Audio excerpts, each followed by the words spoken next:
Hello বন্ধুরা, good morning সবাইকে। দেখুন আজ সকাল সকাল উঠে পড়েছি, 6টা 46 বাজে এখন।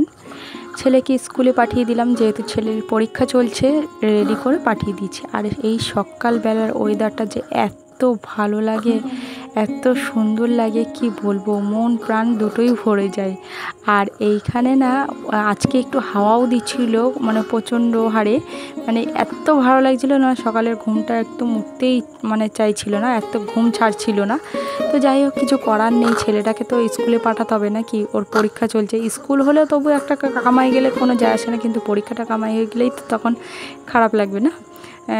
তো যাই হোক, আমি এইদিকের সবুজ দৃশ্যটা দেখছিলাম, আর এদিকে ফুল গাছে ফুল ফুটে রয়েছে, কি দারুণ লাগে। আর গন্ধরাজ ফুল তো আর কোনো কথাই হবে না। আমি কাজের ফাঁকে ফাঁকে এসে গন্ধরাজ ফুল একটুখানি নাকে শুকে দিয়ে চলে যাই, কারণ আমার গন্ধরাজ ফুলের ঘ্রাণটা খুব ভালো লাগে, তার জন্য বিশেষ করে লাগানো। তো যাই হোক, চলুন এখন রান্নাঘরে যাই। রান্নাঘরে গিয়ে আবার রান্না করতে হবে। আর এদিকে দেখুন কোকিল ডাকছে।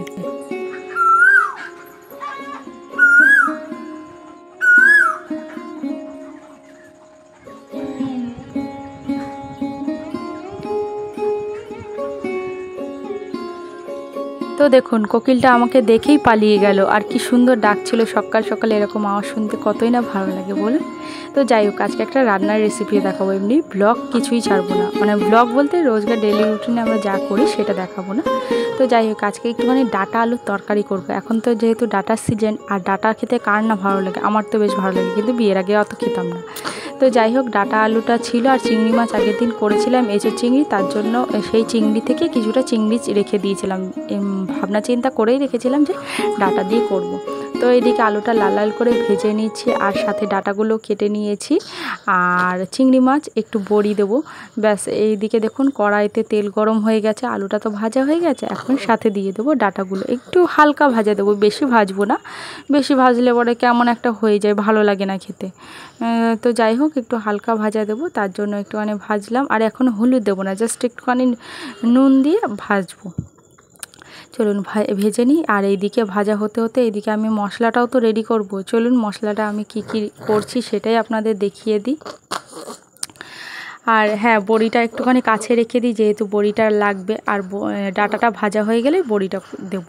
আর এইদিকে দেখুন আমি মশলাটা রেডি করেছি, পাটায় বাটবো, মিক্সারে দিলে ভালো লাগবে না। সর্ষে আছে, তিল আছে, পোস্ত আছে, লবণ আছে, আর গাছের টাটকা লঙ্কা, আহা, কোনো স্বাদই আলাদা। তুড়ি মেরে আমি কাজ করে দিলাম, দেখুন কীভাবে তুড়ি মেরে আমি বাটনাটা বেটে দিলাম, সেই রকমই আমি তুড়ি মেরে সব কাজবাজগুলো সেরে ফেলি, যাতে কেউ বুঝতেই না পারে। তাই জন্যে বর এসে বাড়িতে এসে বলে যে সারাদিন ধরে করো কি, তাই না? তুড়ি মেরে কাজ করলে কি আর কেউ বুঝতে পারে বলুন তো? এই গরমের মধ্যে এরকমভাবে আমি তুড়ি মেরে, জাস্ট একটা তুড়ি মারি, তুড়ি মেরে কাজ সেরে ফেলি। তো এদিকে আমি চিংড়ি মাছটাও ভেজে নিচ্ছি হালকা করে। চিংড়ি মাছটা হালকা করে ভাজবো, বেশি ভাজলে পরে মানে শক্ত হয়ে যায়, ভালো লাগে না, টেস্ট থাকে না তরকারি। এইদিকে সব মশলা দিয়ে, আর হচ্ছে নুন, হলুদ, আর একটা টমেটো দিয়েছি, টমেটো দিয়ে বেশ কষিয়ে নিচ্ছি। কষানোর পরে তারপরে ডাটা আর আলুটা ভালো করে কষিয়ে নেব, কষিয়ে নিই, তারপরে জল দেব, কারণ জল না দিলে তো সেদ্ধ হবে না। আমি তো হালকা ভাজা দিয়েছি, বেশি তো ভাজা দিইনি, তো তাই জন্য সেদ্ধ তো করতে হবে, তাই না? আজকে বেশি কিছু রান্না করব না, এই ডাটা আলুর তরকারি করব, আর হচ্ছে করব সাইটিং মাছ। তো সাইটিং মাছটা আর দেখাবো না, এটাই দেখালাম।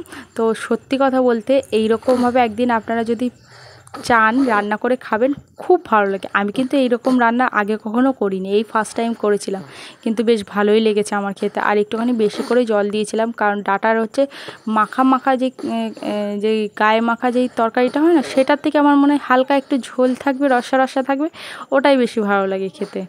তো এখন যেহেতু ডাটার সিজন, এই ডাটাটা শরীরের পক্ষে সত্যি কথা বলতে খুবই ভালো। এই সজনে ডাটা বলো, সজনের পাতা বলো, সজনের ফুল বলো, সব কিছুই শরীরের পক্ষে খুবই উপকার। তো দেখুন আমি কিভাবে করলাম সব কিছু, সব জল ফল দিয়ে, এবারে হচ্ছে বড়িটাও দিয়ে দিলাম, দিয়ে একটু ঢাকা দিয়ে দেবো। আমি বড়িটা খুব তাড়াতাড়ি দিয়ে দিয়েছিলাম, ওই জন্য আমার বড়িটা একদম গলে পাক হয়ে গেছিলো, বুঝতে পারিনি। তারপরে দেখুন এইদিকে আমার হচ্ছে সব টকবক করে ফুটছে, আলুটাও প্রায় সেদ্ধ হয়ে গেছে, প্রায় সেদ্ধ মানে কি, সেদ্ধ হয়েই গেছে। এখন নামানোর পালা, শুধু একটু জাস্ট চিনি দিয়ে নামাবো। তো দেখুন একটু মিষ্টি না দিলে স্বাদটা লেভেলে আসে না। তারপরে দেখুন এইটা হয়ে গেছে, এবার আমি নামাবো, নামিয়ে এবারে সার্ভ করব। ওহো অসাধারণ খেতে, হেভি লাগে খেতে, গরম গরম ভাতে আর কোনো কথাই হবে না। আপনারা যদি চান একবার ট্রাই করে দেখতেই পারেন। তো আজকের মতো টাটা, বাই বাই, দেখা হবে নেক্সট একটা ব্লগে। তো চলুন, ভালো লাগলে অবশ্যই চ্যানেলটিকে সাবস্ক্রাইব করে দেবেন। বাই।